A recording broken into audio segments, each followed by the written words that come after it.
Speaking of country music, I have a lot to talk about.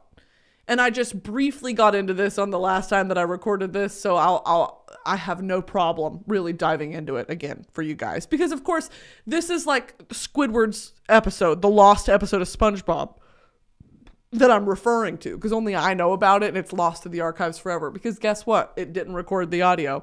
And also the camera's cut off. So here's my deal with the current state of country music. So I know a lot of y'all are country fans. And if you're not, listen, you might learn something, okay? Or at least have an interesting perspective on kind of what's happening in pop culture right now on that side of things. Country music gets a very, very bad rap for obviously being culturally more aligned with the right wing, for targeting sort of conservative Christian Southern values, naturally. But what a lot of people don't know is that it's not always been this way. If you're sort of a fringe listener of country music, you may know a George Strait song, or you may know a John Denver song, that sort of thing. And you don't really know a lot about the origins of American country and western or American folk music and how it ties back to, Scottish and Irish folk songs. That's a long-standing history, but mainly I want to talk about in the last 25 odd years, there was a major shift in the 90s to the early 2000s. And of course, the sort of life-altering thing that happened was 9/11. Country music really, really changed after 9/11. And it used to be, when you think of like Johnny Cash or Marty Robbins or any of these really famous country singers, their songs were all about like shooting the sheriff and like anti-establishments. And Johnny Cash used to go perform at prisons because he was so like leftist and so anti-government. And like,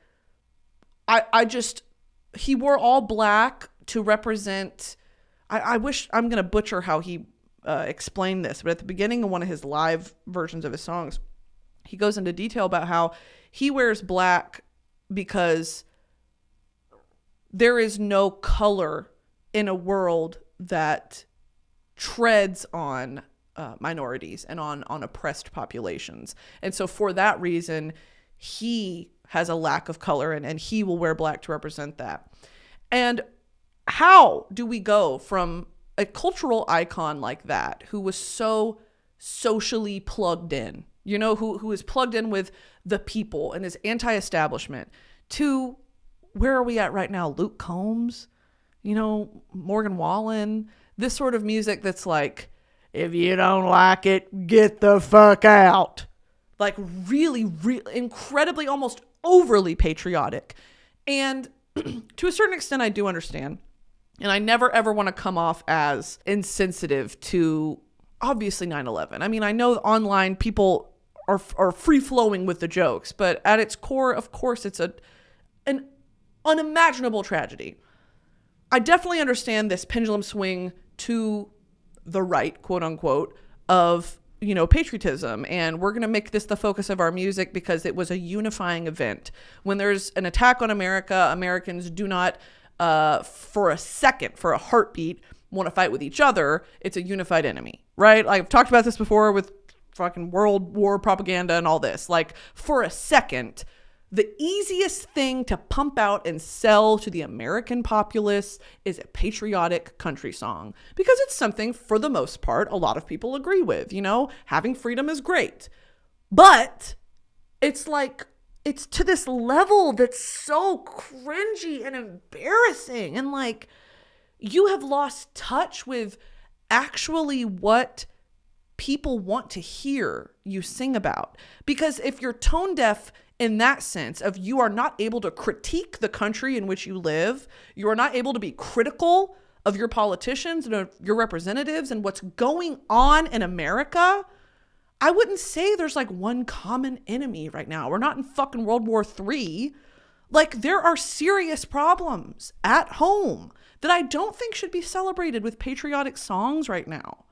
So when things like Jason Aldean's whatever, Try That in a Small Town, when that happens and people are actively calling out the lyricism and how it's racist and it is really disturbing and scary imagery and ideas that these songs are promoting.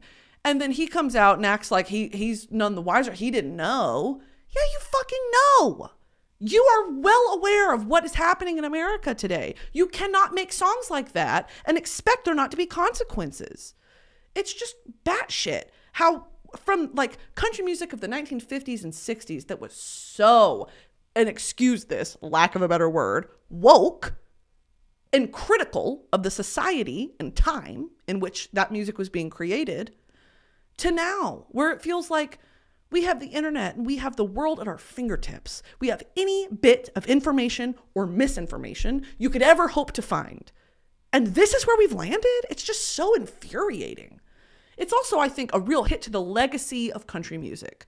It is dishonoring the art form and the genre of country music. And there are a few people today that I think are part of this sort of revival that's happening of like a return to traditional bluegrass country music or country folk. And it's abandoning the sort of pop country, I fuck my truck, and if you don't like it, you kiss my ass. My pronouns are USA. It's abandoning that, this sort of fuck Bud Light, woke light, and it's turning more towards cowboy songs. And I think it is so important. Obviously, I'll talk about Orville Peck till I'm blue in the fucking face, but it's people like him who are reinventing what country music is and can be. It's a return to tradition, but with an honor and a duty to sing about the shit that matters and to sing about the shit that he's lived through as a gay country artist. Are you joking? Like and he talks about this all the time, and I think it's just so artistically, it's one of those things that just clicks. It's like, yes, yes. And if you didn't do it, someone else was going to do it because it's fucking brilliant. And I'm so glad he did it. Of country music is about outlaws, original, like outlaw country about living on the fringes and as a cowboy and never feeling like you belong in a social setting or whatever. You're an outlaw. You're an outcast. So much of those emotions can also be applied to growing up gay, growing up in the closet, growing up on any sort of fringe of society where society pushes you out there. There is a community within that outlaw country music where I can stand alone, but I'd prefer not to. I think that is such a smart artistic connection, and I just love him. And it's so important today to have that representation in, quite frankly, a genre that is just inundated with garbage. Just garbage. The music is bad. There are some songs I'm like, okay, fine. Okay. The Kind of Love We Make by Luke Combs, fine. That's a good song. Okay, whatever. But I didn't say that. And if you ever say that I said that, I didn't, because no, I did not. But for the most part, it's just pump and dump garbage country songs. There are a few artists, and if you're interested, I have a list, and I have some of my favorite songs by them that are really doing country music an honor, and are really doing country music a service, and they're honoring the roots of country. However, I always want to tell you to take what I say with a grain of salt, because as we know, things online do not age well usually. You can like someone one day and think they're doing everything right, and then something comes out, whether it's real or made up, because people don't care to tell the difference, and suddenly that person is spoiled for the rest of time. All the people I'm about to talk about are white men, and I fully recognize that. And I also understand that as musicians, I don't know personal things about these people. I know their music, and I respect what they're doing with their music. But, I just want that, because people online are fucking stupid. I feel like HRH Collection. What I'm saying right now could change, okay? People change, things happen, life happens. And if something comes out about these artists in the future, I'm going to be so disappointed. But they're people. And I just am saying that I'm aware of that. Okay. So with that being said, don't put them on too high of a pedestal right now, even though I'm sort of giving them their flowers right now. Number one, obviously, is Tyler Childers. Tyler Childers is just doing it. He is fucking doing it. First of all, he's got an incredible voice. His lyrics are insane. His music is tongue-in-cheek and yodely and scratchy and grainy. And live, he's incredible. And he is just really honoring. You can tell he grew up with the classics. And I think it's a really great thing. He also just released a music video about a gay couple. I'm pretty sure. Let's read the specifics. Why Tyler Childers, this is a Rolling Stone article. Why Tyler Childers put a gay love story in his new video. The video stars Colton Haynes and James Scully, along with writers Silas House, talk about the LGBTQ representation in Childers' song In Your Love. It really does mean a lot. I mean, like, who the fuck? Like, he did this knowing damn well what the response would be. And how upsetting is that? You know, that he probably felt it on his heart to do this. And it's similar to Hosier in the sense of, because if you can, why don't you? If you have a platform and you have people's ear, you have their attention, how dare you not? How dare you not sing about things that matter? How dare you not show things that are hard to watch for some people and hard to embrace for more people? How dare you not do that? It is a responsibility that you have. And this came out and I was like, yes, Tyler Childers. Yes, you motherfucker. I love him, dude. Songs I would recommend by him. House Fire is one of my favorites. Shake the Frost is great. Charleston Girl. He's got a song with the next guy I'm about to talk about, Coulter Wall, called Fraulein. Oh my God, I love that song.